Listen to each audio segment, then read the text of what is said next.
আচ্ছা, আজকে ক্লাসে সবাইকে স্বাগতম। যারা আছো, মেহেদি হাসান, তুমি আমার একটা ফেসবুক গ্রুপ আছে, গ্রুপে জয়েন করো। হ্যাঁ, ওয়ালাইকুম আসসালাম। তুমি ওখানে জয়েন করো, গ্রুপে আসো, গ্রুপে লাইভে থাকো। তোমাদের জুমে, দশম শ্রেণীর জুমে কোনো অ্যাটেন্ডই নাই। তুমি দেখো, তুমি একা মাত্র দশম শ্রেণীর জুমে আসো, আর কেউ নাই। তো আমাদের আজকে আলোচ্য বিষয় হচ্ছে অধ্যায় 10 সমন্বয়, যেখানে আমরা আজকে প্রাণীর সমন্বয় নিয়ে আলোচনা করব। প্রাণীর সমন্বয়। প্রাণীর সমন্বয় মূলত দুই ধরনের। এক, স্নায়বিক সমন্বয়, আরটা হচ্ছে রাসায়নিক সমন্বয়। এই ভাগটা আমরা প্রথম ক্লাসে দেখাইছি, এবং প্রাণীর সমন্বয় কাকে বলে বা সমন্বয় কাকে বলে, স্নায়বিক সমন্বয় কাকে বলে, রাসায়নিক সমন্বয় কাকে বলে, এই জিনিসগুলো আমরা প্রথম ক্লাসে আলোচনা করেছি।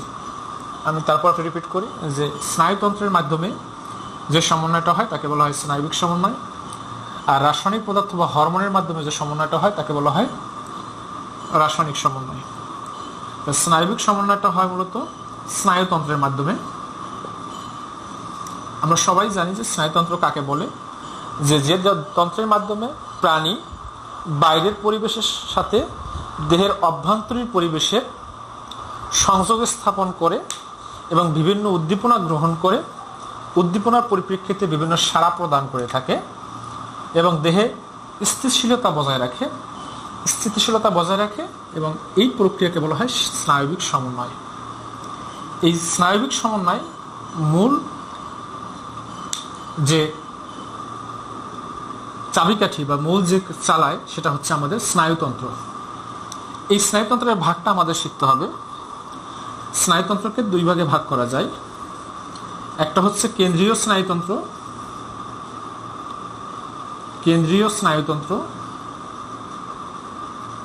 আর একটা হচ্ছে প্রান্তীয় স্নায়ুতন্ত্র।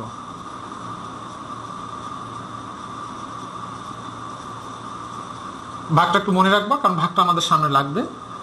কেন্দ্রীয় স্নায়ুতন্ত্র কোনটা? এর আবার দুইটা অংশ। এক, মস্তিষ্ক। দুই, সুষুম্না কাণ্ড।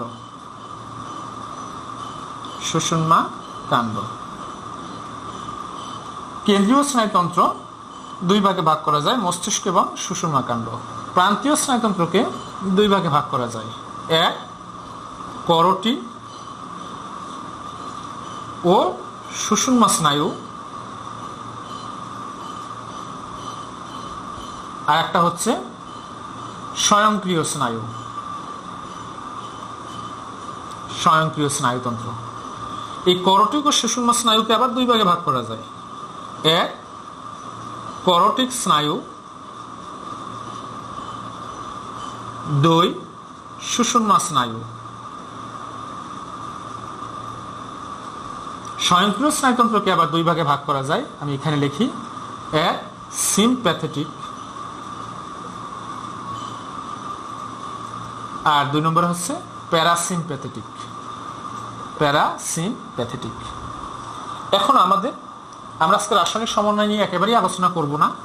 আমাদের পুরো আলোচ্য বিষয়টা হচ্ছে আজকে স্নায়ুতন্ত্রের উপরে বা স্নায়বিক সমন্বয়ের উপরে।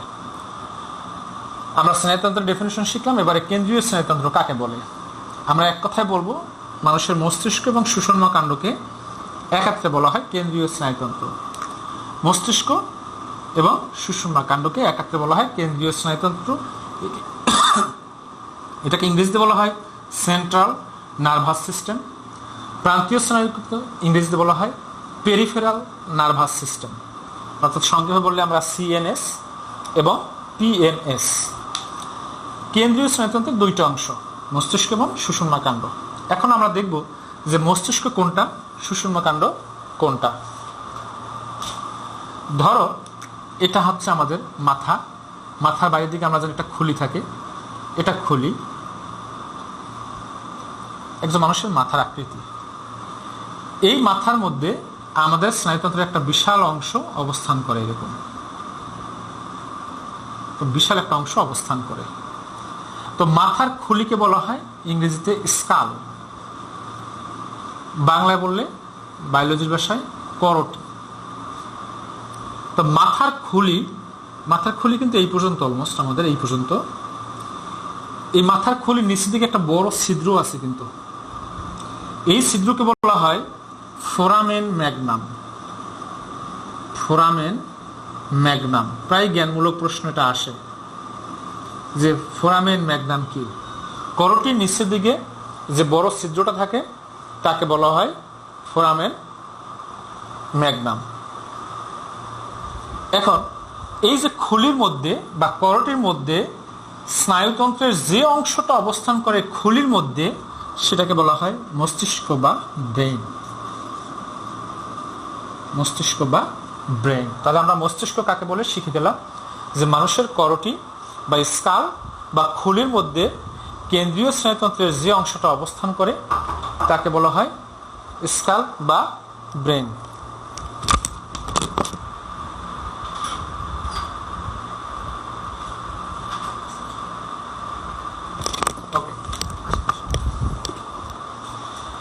এরপরে হচ্ছে সুষুম্না কাণ্ড কোনটুকু। তো এই যে কেন্দ্রীয় স্নায়ুতন্ত্রের যে মস্তিষ্ক অংশটা যেটা খুলির মধ্যে আছে, এই অংশটা নিচের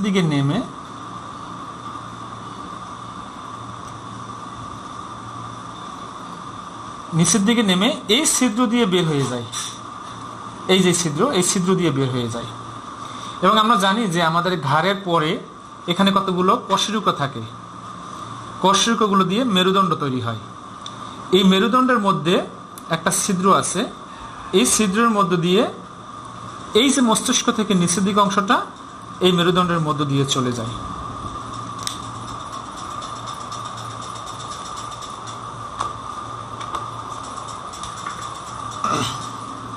এই যে এটা হচ্ছে মেরুদণ্ডের কশেরুকাগুলো। এই কশেরুকার মধ্য দিয়ে এই মস্তিষ্ক থেকে নিম্নগামী হয় স্নায়ুতন্ত্রের অংশটা নিচের দিকে চলে যায়। এই অংশটাকে বলা হয় সুষুম্না কাণ্ড। সুষুম্না কাণ্ড।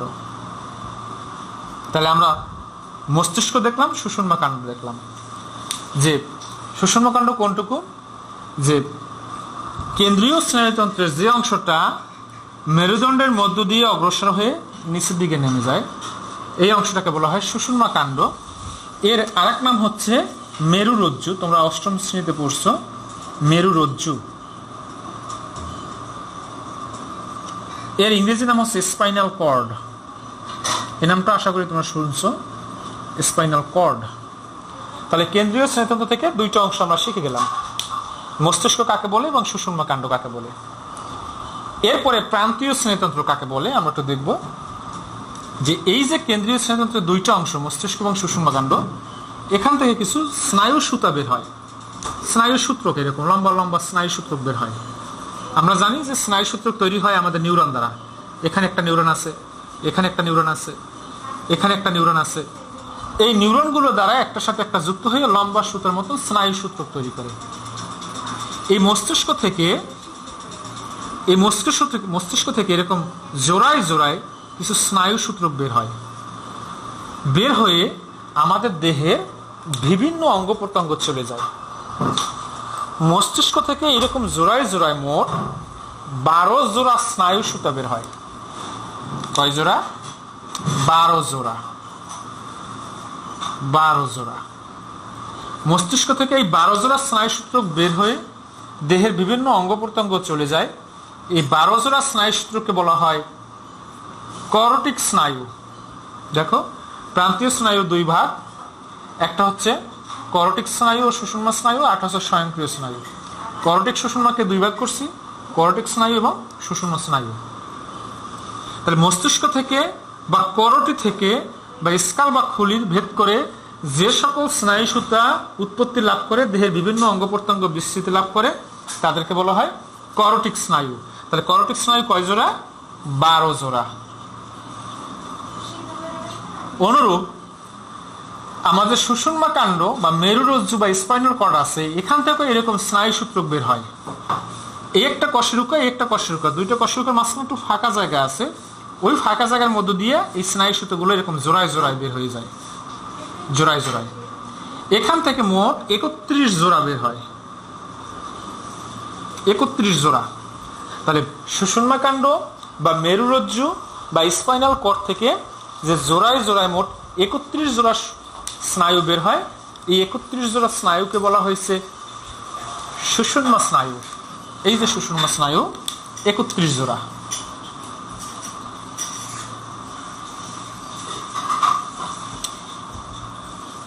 তাহলে কর্টিক স্নায়ু 12 জোড়া এবং সুষুম্না স্নায়ু 31 জোড়া। এই কর্টিক স্নায়ু এবং সুষুম্না স্নায়ু 12 জোড়া এবং 31 জোড়াগুলোকে বলা হয়েছে প্রান্তীয় স্নায়ুতন্ত্র বা পেরিফেরাল নার্ভাস সিস্টেম বা পিএনএস। তাহলে আমরা কেন্দ্রীয় স্নায়ুতন্ত্র কাকে বলে এবং প্রান্তীয় স্নায়ুতন্ত্র কাকে বলে শিখে গেলাম। আরেকটা আছে স্বয়ংক্রিয় স্নায়ুতন্ত্র। এই স্নায়ুতন্ত্রটার বর্ণনা তোমাদের বইয়ে নাই, শুধু ভাগটা দেওয়া আছে। স্বয়ংক্রিয় স্নায়ুতন্ত্র হচ্ছে ওই স্নায়ুতন্ত্র যে স্নায়ুতন্ত্র কেন্দ্রীয় স্নায়ুতন্ত্র দ্বারা নিয়ন্ত্রিত হয় না। অর্থাৎ আমরা জানি আমাদের অধিকাংশ বা দেহের প্রায় সকল কাজই মস্তিষ্ক এবং সুষুম্না কাণ্ড দ্বারা নিয়ন্ত্রিত হয়, যে দুইটা হচ্ছে আমাদের কেন্দ্রীয় স্নায়ুতন্ত্রের অংশ। যখন কোনো দেহের কাজ কেন্দ্রীয় স্নায়ুতন্ত্র বা মস্তিষ্ক বা সুষুম্না কাণ্ড দ্বারা নিয়ন্ত্রিত না হয়ে অন্য কোথাও দ্বারা নিয়ন্ত্রিত হয়, তখন তাকে বলা হয় স্বয়ংক্রিয় স্নায়ুতন্ত্র। এটা শুধু ডেফিনেশন শিখলে তোমাদের হবে, এর বেশি লাগবে না। তাহলে দেখো আমাদের সিএনএস এবং পিএনএস, পেরিফেরাল নার্ভাস সিস্টেম এবং সেন্ট্রাল নার্ভাস সিস্টেম, এই দুটো সম্পর্কে আমরা ধারণা পেয়ে গেছি। এখন আমাদের আজকে বেশি পড়তে হবে আমাদের মস্তিষ্ক বা ব্রেন নিয়ে। এটা দেখতে কেমন, আকার আকৃতি কেমন, এর গঠন সম্পর্কে আমাদের জানতে হবে।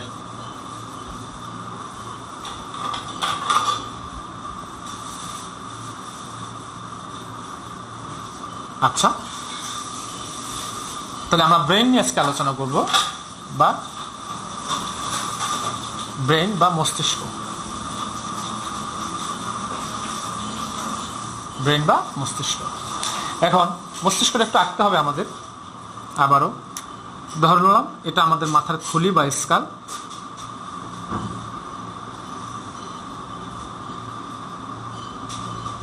ধরলাম এটা মাথার খুলি বা স্কাল। এই স্কালের মধ্যে আমাদের এরকম ব্রেইনের অংশটা পেছানো অবস্থায় এরকম আছে।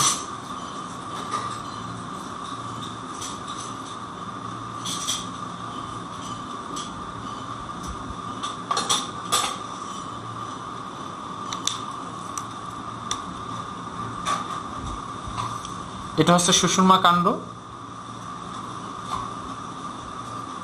সুষুম্না কাণ্ড, এটা হচ্ছে ব্রেইন বা মস্তিষ্ক। এখন ব্রেইনের কয়টা অংশ? ব্রেইনের মোট 3টা অংশ। 1 অগ্র মস্তিষ্ক, 2 মধ্য মস্তিষ্ক, আর সর্বশেষ 3 পশ্চাৎ মস্তিষ্ক। এই 3টা অংশ হচ্ছে আমাদের ব্রেইনের অংশ। এখন অগ্র মস্তিষ্ক কোনটা? মস্তিষ্কের সবচেয়ে উপরের দিকটা, এই যে দিকটা, আমি তো একটা রেখা দিই এখানে, এই অংশটা। আমার মাথার এই খুলিটা যদি তুমি এখান থেকে খুলে ফেলো বা উঠিয়ে ফেলো, তো উপর দিক থেকে যে অংশটা দেখতে পাবা, এই অংশটার নাম হচ্ছে অগ্র মস্তিষ্ক। দেহের সবচেয়ে গুরুত্বপূর্ণ জায়গা এইটা। এবং অগ্র মস্তিষ্ক প্রায় আমাদের মস্তিষ্কের মোট 70% জায়গা দখল করে। মস্তিষ্কের প্রায় 70% জায়গা দখল করে। আমি 3টা অংশ আগে দেখিয়ে দিই, তারপরে এরপরে দেখো এই যে অংশটা, আমি যদি এইভাবে দাঁড়াই, এই ছবিটা কিন্তু এই সাইড ভিউ, অর্থাৎ এই সাইড দিয়ে আঁকা হয়েছে। তাহলে এই যে একটা ফুলের মতন অংশ, এটা কিন্তু আমার এই সাইডে আছে। ঠিক আর একটা অংশ কিন্তু এই পাশেও আছে। এই যে অংশটা, এই অংশটা হচ্ছে পশ্চাৎ মস্তিষ্কের সীমানা, এখান থেকে শুরু। এবং আমি বলছিলাম যে এখানে আমাদের মেরুদণ্ডের কশেরুকাগুলো থাকে। এখানে একটা বড় ছিদ্র আছে, ছিদ্র নাম হচ্ছে ফোরামেন ম্যাগনাম। ফোরামেন ম্যাগনাম, এই যে ছিদ্রটা, এই যে অংশটা, এই অংশ থেকে শুরু করে ফোরামেন ম্যাগনাম পর্যন্ত এই জায়গাটা হচ্ছে পশ্চাৎ মস্তিষ্ক। পশ্চাৎ মস্তিষ্ক। তাহলে এই অংশটা হচ্ছে অগ্র মস্তিষ্ক, এই অংশটা হচ্ছে পশ্চাৎ মস্তিষ্ক। এর মাঝখানে যে সংক্ষিপ্ত জায়গাটা, এই সংক্ষিপ্ত জায়গার নাম হচ্ছে মধ্য মস্তিষ্ক। মধ্য মস্তিষ্ক। তাহলে মস্তিষ্কের তিনটা অংশের ভাগ আমরা শিখলাম, যে অগ্র মস্তিষ্ক, মধ্য মস্তিষ্ক এবং পশ্চাৎ মস্তিষ্ক। এখন অগ্র মস্তিষ্ক বলছিলাম মস্তিষ্কের মোট 70% জায়গা দখল করে। এই অগ্র মস্তিষ্কের তিনটা অংশ, এক সেরেব্রাম, দুই থ্যালামাস, তিন হাইপোথ্যালামাস।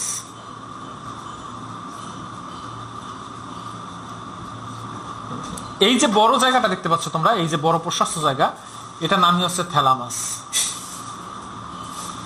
থ্যালামাস। এরপরে দেখো এই থ্যালামাসের নিচের দিকে একটা অংশ আছে, এর নাম হচ্ছে হাইপোথ্যালামাস। সরি, একটু ভুল করছি, দুঃখিত। উপরের দিকে বড় অংশটা হচ্ছে সেরেব্রাম, এরপরে সেরেব্রামের ঠিক নিচের দিকে অংশটা হচ্ছে থ্যালামাস, ঠিক তার নিচের দিকে আরেকটু সংক্ষিপ্ত জায়গা আছে, এর নাম হচ্ছে হাইপোথ্যালামাস। হাইপোথ্যালামাস। তাহলে মস্তিষ্কের মানে অগ্র মস্তিষ্কের তিনটা অংশ ভাগ আমরা দেখলাম, যে সেরেব্রাম সবচেয়ে বড় অংশ। আর আমরা বলি যে মানুষ অনেক উন্নত প্রাণী, মানুষের বুদ্ধি বিবেচনা আবিষ্কার করার ক্ষমতা অনেক বেশি। এটা মূলত আমাদের সেরেব্রামের কারণে। আমাদের সেরেব্রাম এতটাই বড় বা এতটাই শক্তিশালী, যেটা আমাদের অন্যান্য প্রাণীর থেকে আমাদেরকে উন্নত বৈশিষ্ট্যের অধিকারী করেছে। এই সেরেব্রামের দুইটা অংশ, এটা তো সাইড ভিউ, আমি এই সাইড দিয়ে দেখলে এরকম লাগে। যদি আমি উপর দিক থেকে দেখি তাহলে মস্তিষ্ক চিত্রটা অনেকটা এরকম দেখা যাবে।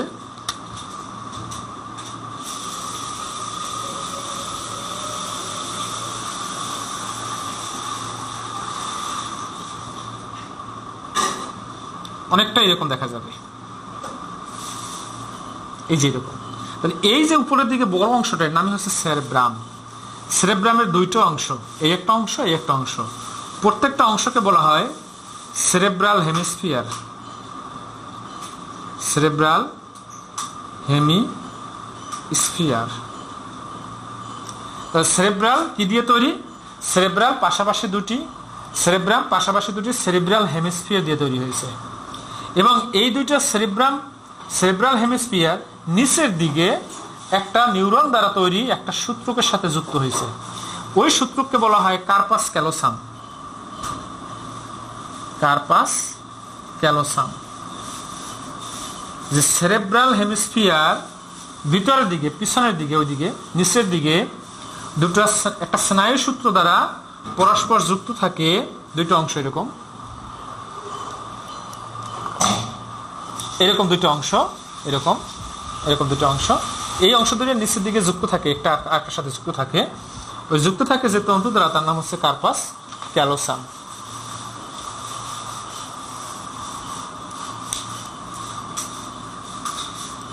এরপরে আছে থ্যালামাস এবং হাইপোথ্যালামাস। এখন এই সেরেব্রামের কাজ শিখতে হবে, পরীক্ষাগুলো আসে কাজ। এই সেরেব্রামকে বলা হয় গুরু মস্তিষ্ক, কারণ দেহের সবচেয়ে গুরুত্বপূর্ণ কাজগুলো এই সেরেব্রামই করে থাকে। তাই সেরেব্রামকে বলা হয় গুরু মস্তিষ্ক। কাজ কি? এর কাজ অত্যন্ত গুরুত্বপূর্ণ। যেমন আমরা কথা বলি, এই যে বাক শক্তিটা, এই বাক শক্তিটা নিয়ন্ত্রণ করে, আমাদের চিন্তা শক্তি নিয়ন্ত্রণ করে। আমরা যে হাত পা নাড়াচাড়া করি, এটা ঐচ্ছিক পেশির কারণে। এই ঐচ্ছিক পেশির ক্রিয়াকলাপ নিয়ন্ত্রণ করে, আমাদের ক্রিয়েটিভিটি বা সৃজনশীলতা নিয়ন্ত্রণ করে। আমাদের চিন্তা শক্তি, স্মরণ শক্তি বা স্মৃতিশক্তিটাকেও নিয়ন্ত্রণ করে এই সেরেব্রাম। অর্থাৎ সেরেব্রাম দেহের সবচেয়ে গুরুত্বপূর্ণ কাজগুলো করে। চিন্তা শক্তি, আবিষ্কার করার ক্ষমতা, সৃজনশীলতা, বুদ্ধি বিবেচনা, প্ল্যানিং করার ক্ষমতা, আমরা কোনো জিনিস পরিকল্পনা করি এটা, তারপরে আমাদের বাক শক্তি, এই কাজগুলো সেরেব্রাম দ্বারা নিয়ন্ত্রিত হয়। তাই সেরেব্রামকে গুরু মস্তিষ্ক বলা হয়। ঠিক সেরেব্রামের নিচের দিকে আছে দেখো থ্যালামাস অংশটা। এই থ্যালামাস মূলত সেরেব্রামকে বিভিন্ন কাজ করতে সাহায্য করে। এই জন্য থ্যালামাসকে বলা হয় রিলে স্টেশন।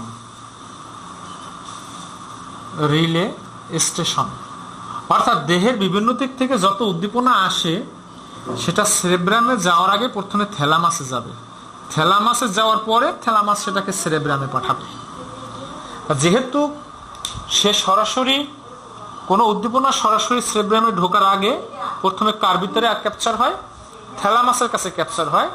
ক্যাপচার হওয়ার পরে সে ওটাকে আবার সেরেব্রামের কাছে সাপ্লাই দেয়।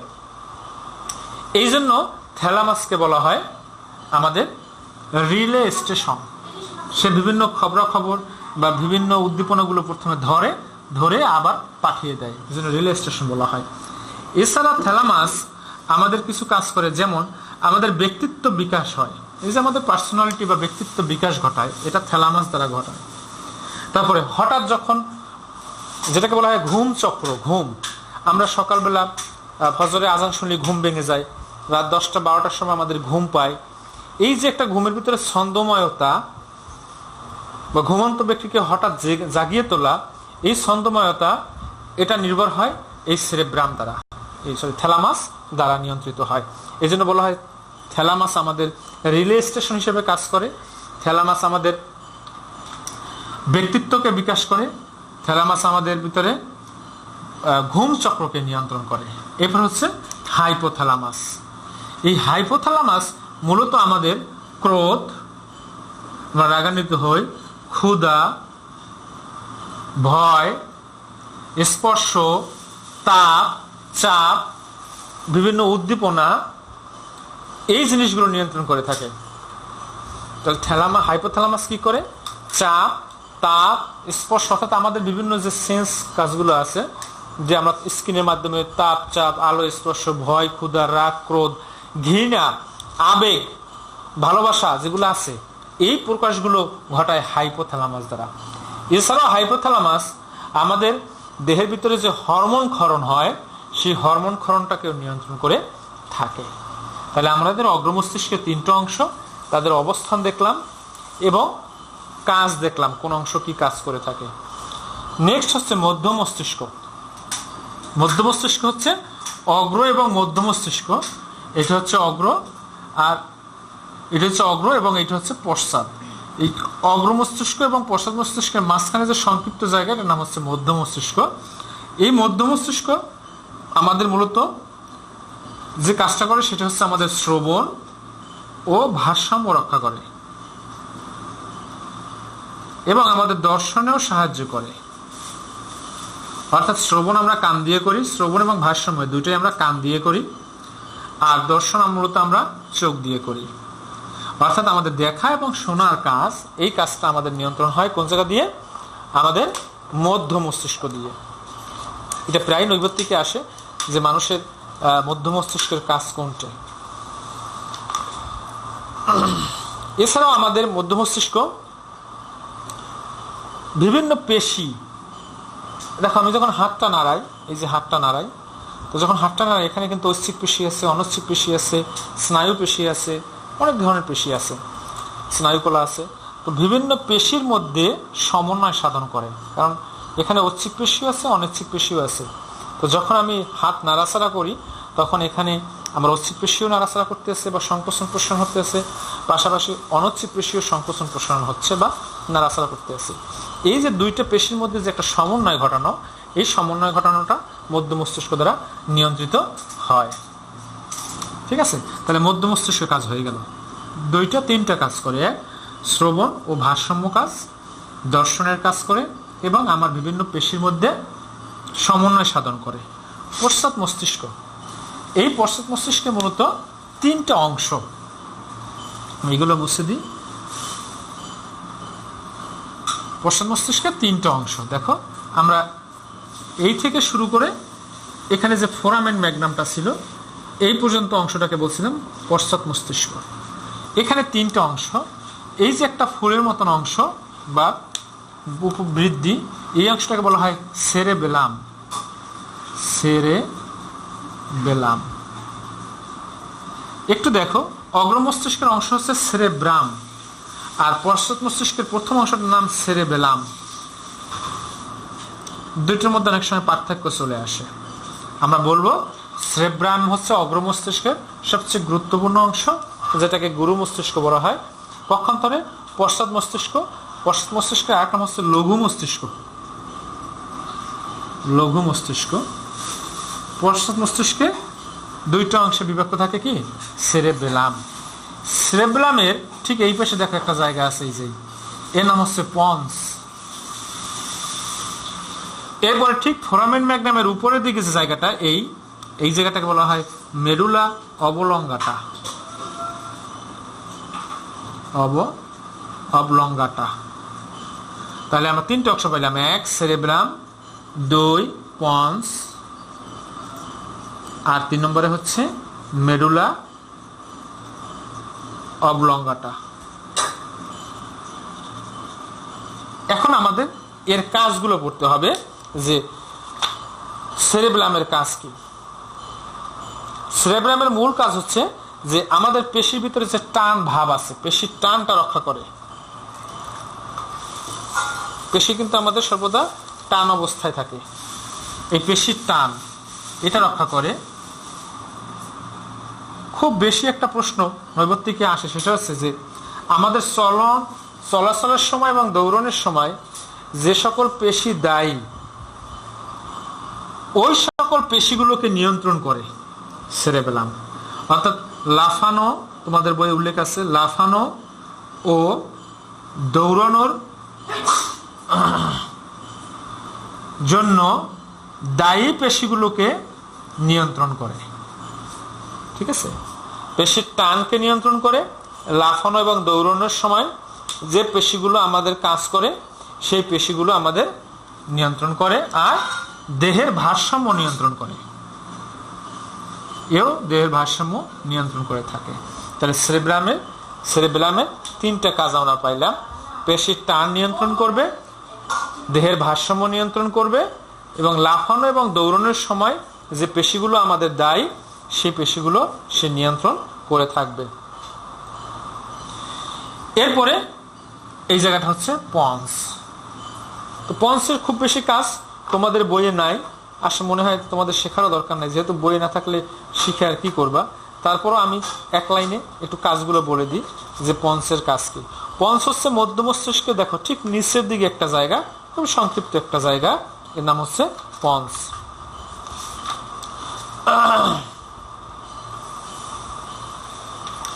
ঠিক এর নিচের দিকে জায়গাটা হচ্ছে মেডুলা অবলঙ্গাটা।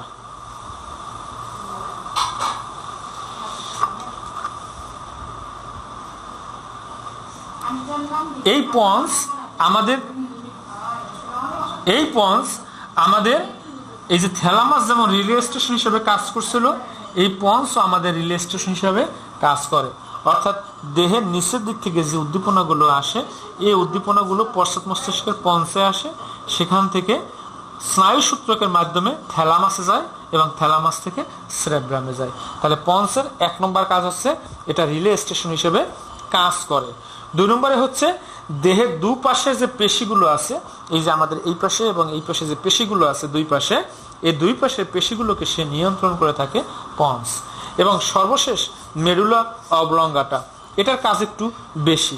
মেডুলা অবলঙ্গাটা দেখো, আমি প্রথমে বলছিলাম যে আমাদের মস্তিষ্ক থেকে মোট 12 জোড়া কর্টিক স্নায়ু তৈরি হয়, 12 জোড়া স্নায়ু তৈরি হয়। এই স্নায়ুগুলো দেহের বিভিন্ন অঙ্গ প্রত্যঙ্গে বিস্তার লাভ করে এবং দেহের থেকে বিভিন্ন উদ্দীপনা নিয়ে যায় ওই সকল অঙ্গে, বা ওই সকল অঙ্গ থেকে উদ্দীপনা আবার নিয়ে আসে। তাহলে এই 12 জোড়া স্নায়ুর অগ্রমস্তিষ্ক থেকে হয় প্রথম 2 জোড়া। 12 জোড়া যদি নামকরণ করি, আমি 1, 2, 3, 4 এরকম 12 জোড়া নামকরণ করি, প্রথম 2 জোড়া হয় অগ্রমস্তিষ্ক থেকে, 3 এবং 4 এই 2 জোড়া হয় মধ্য মস্তিষ্ক থেকে, এবং বাকি থাকে আরো 8 জোড়া। এই 8 জোড়া স্নায়ুর উৎপত্তি লাভ তৈরি হয় এই মেডুলা অবলঙ্গাটা থেকে, 8 জোড়া। তাহলে আমরা বলতে পারি আমাদের দেহে বা যে 12 জোড়া কর্টিক স্নায়ু আছে, এই 12 জোড়া কর্টিক স্নায়ুর সর্বশেষ 8 জোড়া কর্টিক স্নায়ুর কাজ নিয়ন্ত্রণ হয় মেডুলা অবলঙ্গাটা থেকে। মেডুলা অবলঙ্গাটা থেকে। এখন এই মেডুলা অবলঙ্গাটা আমাদের দেহে সাধারণত দেহের ভিতরের দিকে, দেহের অন্ত্রযন্ত্রীয় নাড়ি ভুঁড়ি, হ্যাঁ, আমাদের হৃৎপিণ্ড, কলিজা, আমাদের পাকস্থলী, হ্যাঁ, খাদ্যনালী, আমাদের তারপরে ক্ষুদ্রান্ত, বৃহদান্ত্র, এই সকল অঙ্গে এই মেডুলা অবলঙ্গাটা থেকে যে 8 জোড়া কর্টিক স্নায়ু উৎপন্ন হয়। ফোনটা সরে গেছে না? আচ্ছা, দুঃখিত।